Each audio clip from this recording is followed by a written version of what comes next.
இந்தியாவில் ஏற்பட்டுள்ள ஆட்சி மாற்றம் இலங்கையின் இனத்துவ அரசியலில் ஒரு புதிய போக்கை நிர்ணயிக்கக்கூடியதாக அமைய உள்ளதாக ஸ்ரீலங்கா முஸ்லிம் காங்கிரசின் தவிசாளர் பசீர் சேகுதாவூத் தெரிவித்துள்ளார். ஏறாவூர் அல் முனிரா பெண்கள் பாடசாலையில் இடம்பெற்ற நிகழ்வொன்றில் கலந்து கொண்டு உரையாற்றிய போதே அவர் இவ்வாறு தெரிவித்துள்ளார். இலங்கையினுடைய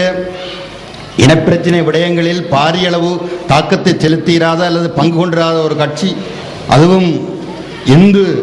நடவடிக்கை வாதத்திற்கு துணை போகிற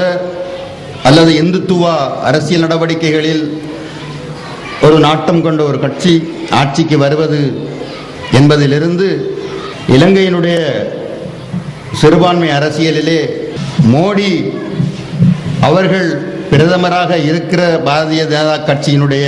ஆட்சி இலங்கை விடயத்திலே எதனை தீர்மானிக்கப் போகிறது என்பதை பொறுத்திருந்து பார்க்க வேண்டும் என்ற பொழுதிலும் கூட நிச்சயமாக அந்த அரசியல் மாற்றம்